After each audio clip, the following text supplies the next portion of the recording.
चला good morning सगळ्यांना. Good morning म्हणा. Good morning. लक्षात घ्या, आपण YouTube चॅनल जे काढले ते कशासाठी आहे?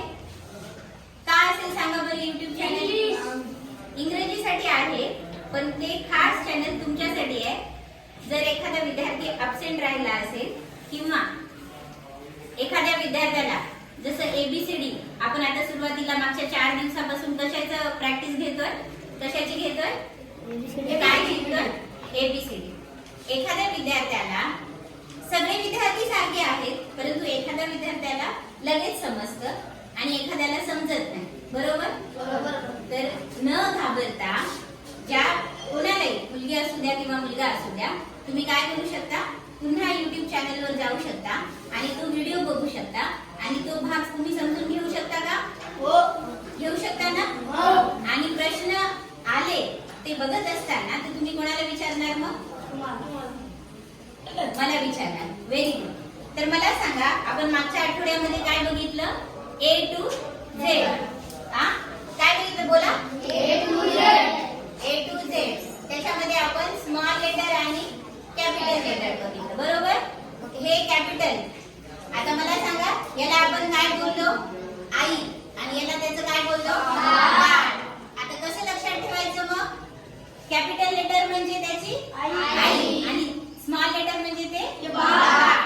आता A to Z पर्यंतच आपण पूर्ण प्रॅक्टिस केली. बरोबर. आता मला सांगा, सगळ्यांना ABCD येतं आता या वर्गामध्ये? तर त्याच्यावर 8वी या इयत्तेमध्ये तुम्हाला एक प्रश्न असणार आहे इथून पुढं.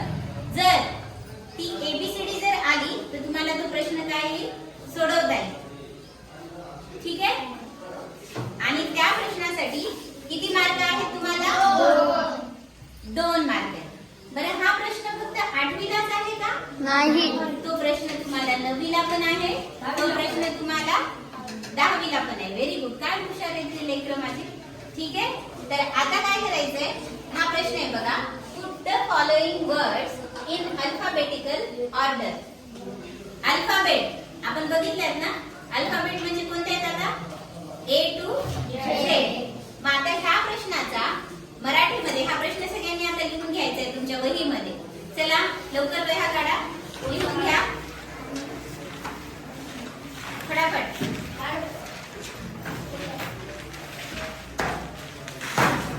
Put the following words in alphabetical order.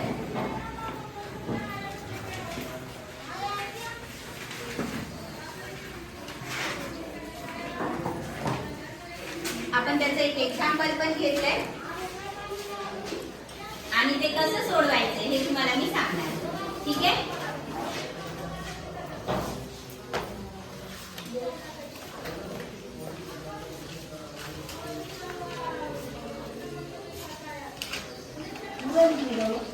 Yes, ये पूरा जो है ना, ये पूरा क्वेश्चन है यहाँ से यहाँ तक. Put the following words in alphabetical order. आता परीक्षेत आपल्याला काय बघायचे कधी पण? हा शब्द अल्फाबेटिकल ऑर्डर. अल्फाबेट आपण घेतला ना. चला हा प्रश्न लिहा. आपण हसत खेळत शिकणार आहोत सगळेजण. परीक्षेची भीती घ्यायची गरज आहे का? नाही. अजिबात नाही. पण परीक्षेमध्ये समजून घेऊन, पहिल्या दिवशी आपण जे म्हटलो, आपल्याला इंग्रजी पाठ करून अभ्यास करायचा आहे का? आपल्याला इंग्रजी समजून घेऊन अभ्यास करायचा. तर त्याची ही सुरुवात आहे.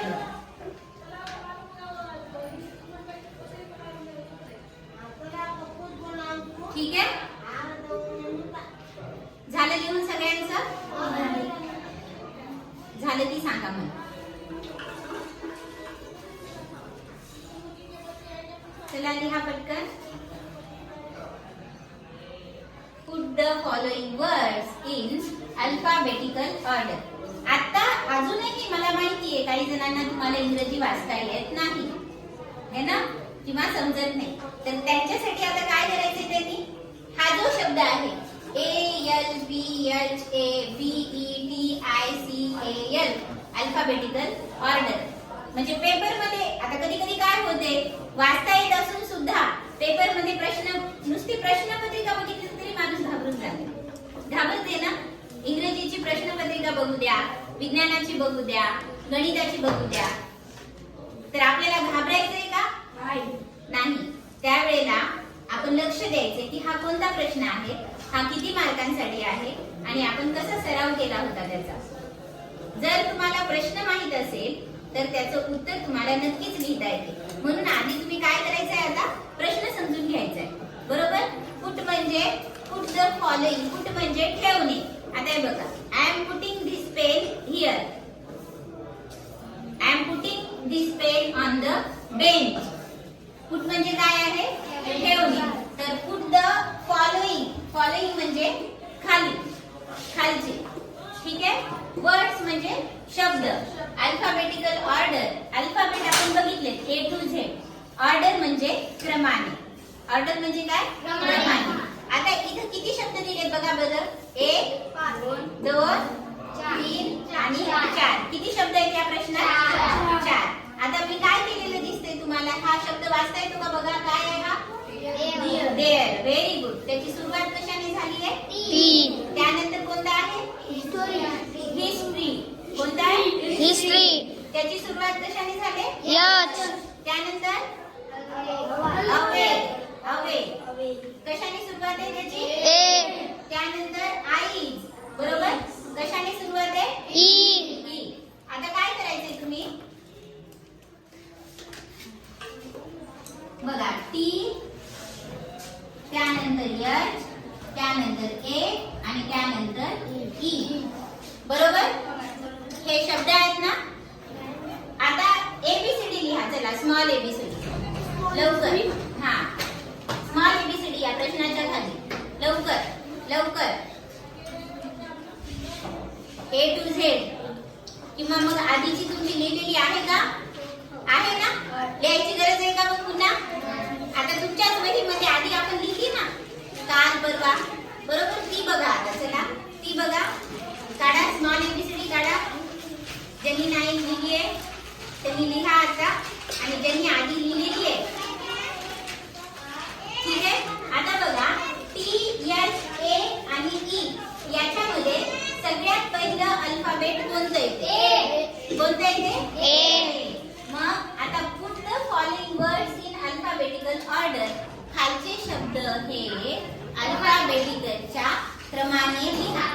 पहिला जे येते शब्द, पहिलं जे अक्षर येते ते येते ए. मग आता पहिलं कोणतं येणार मग आता याच्यामध्ये? ए. हा शब्द कोणता आहे? अवे. कोणता आहे? अवे. ठीक आहे. मग आता अशा प्रकारे लिहा बरं. पहिला शब्द कुठला येणार आहे इथं उत्तरामध्ये? अवे. दुसरा कोणता येईल मग? सांगा. ई. कोणता आहे? ई म्हणजे आई. Very good. त्यानंतर सांगा. यच. हिस्ट्री. आणि त्यानंतर देअर. बरं, मला सांगा आता, मला सांगा एक छोटा प्रश्न. आता त्या आपल्या दीदीला इंग्रजी अजूनही वाचता येत नाही का? बाकी काय येते? दोघा तिघांना अजूनही इंग्रजी वाचता येत नाही. पण नुसता जर एबीसीडी केला तर तुम्हाला 2 मार्क भेटतील का? नाही. का नाही भेटणार? भेटतील की नाही सांगा. याच्यामध्ये पूर्ण शब्द येण्याची गरज आहे का? सध्या पूर्ण शब्द येण्याची गरज आहे का? याच्यामध्ये काय येणं गरजेचं आहे? काय येणं गरजेचं आहे? एबीसीडी. एबीसीडी आल्यानंतर तुम्हाला ठरवता येते का टी कुठे आहे, एच कुठे आहे, ए कुठे आहे आणि ई कुठे आहे? हो मॅडम. येते का बेटा? हो मॅडम. मग आपल्याला हळूहळू इंग्रजी वाचता येणार आहे. ज्यांना नाही येत अजून, आपल्याला हळूहळू इंग्रजी वाचता येणार आहे, इंग्रजी समजणार आहे. परंतु परीक्षेमध्ये 2 मार्क घेण्यासाठी इंग्रजी खरंच ह्या प्रश्नासाठी वाचता येण्याची गरज आहे का? नाही. थोडंसं स्मार्टली थोडं डोकं वापरलात आणि A to Z अल्फाबेट जर पाठ केला तर तुम्हाला येईल का? येईल ना. हा प्रश्न सोडवता. आता दुसरा प्रश्न सोडवते, ते तुम्ही सोडवायचा. दुसरा प्रश्न देते तुम्हाला, ते तुम्ही सोडवायचा. सोडवाल का? आणि असे तुम्हाला 10-12 प्रश्न देते घरी होमवर्क. ठीक आहे.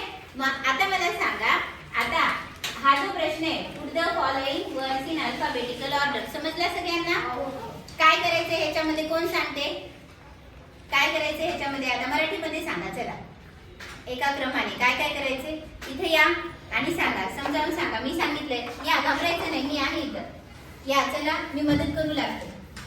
काय करायचं या प्रश्नामध्ये? चला या, कोण सांगते समजावून? या या, मी उभी राहते. या चला, तू सांगतो बेटा. बरं सगळ्यांनी मिळून सांगा. चला, काय करायचं आधी? हा, काय करायचं आधी? असा प्रश्न येतो तुम्हाला, त्याच्यामध्ये 4 शब्द देतात. मग काय करायचं आधी? पहिला शब्द जे आहे त्याला गिरवायची गरज नाही, आपल्या समजासाठी आहे. ते शब्द जे आहेत, पहिला शब्द, प्रत्येक शब्दाचा पहिला शब्द काय करायचा? लिहायचा. आणि नंतर काय करायची दुसरी स्टेप? क्रमाने. पण त्याच्या आधी काय बघायचं? कुठून क्रम लावायचा ते? हा, स्मॉल एबीसीडी काय करायची तुम्ही? पाहायची तिथं. प्रश्नपत्रिकेत देतात का स्मॉल एबीसीडी? काय देतात मग? प्रश्नपत्रिकेत काय देतात? फक्त काय देतात प्रश्नपत्रिकेमध्ये? शब्द देतात फक्त, बरोबर? सांगा, पुन्हा एकदा सांगा. असा प्रश्न येतो, तो प्रश्न आल्यानंतर तुम्ही काय करणार सांगा? सांगा. चला, आता मी पुन्हा एकदा द्यायले तुम्हाला, ठीक आहे?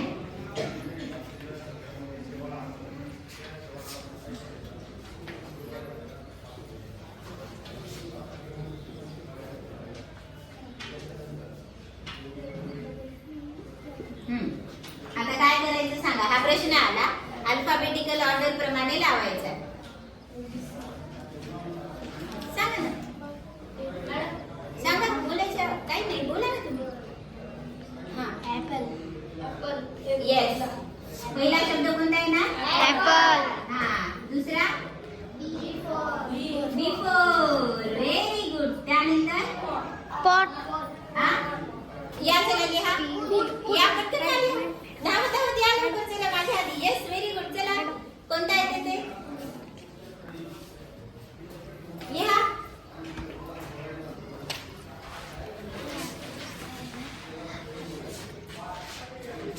हा, आता तुम्ही जा,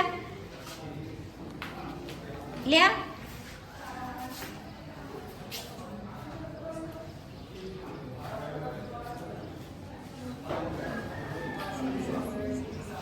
व्हेरी गुड. क्लॅप करा या दोघींसाठी सगळ्यांनी. म्हणजे तुम्हाला आज जरी स्पष्टीकरण करता आलं नाही, या प्रश्नाचं स्पष्टीकरण जरी करता आलं नाही, तरी तुम्हाला समजलंय ना? बरं, तुम्हाला कोणाला शिकवायचंय का जाऊन? पण माझी इच्छा आहे, हा जो मी प्रश्न आज शिकवलाय, उद्या कोणीतरी मला शिकवायचा. कोण शिकवते? शिकवशील ना? 5 मिनिटं उद्या हा प्रश्नाची तयारी करून यायची. प्रश्न लिहिला ना तुम्ही? बरोबर ना? असे 4 शब्द आणा की तुम्ही, कोणते पण मनानं लिहून आणा ना. नाही, माझी इच्छा आहे तुम्ही लिहून आणा. कोणते पण आणा ना शब्द, तुमच्या पुस्तकातले बघा. आपल्याला हा, असे 4 शब्द, असा 4 शब्दांचा संच लिहून आणायचा आणि त्याचा अल्फाबेटिकल ऑर्डर तयार करून आणायचा. समजा? सगळ्यांना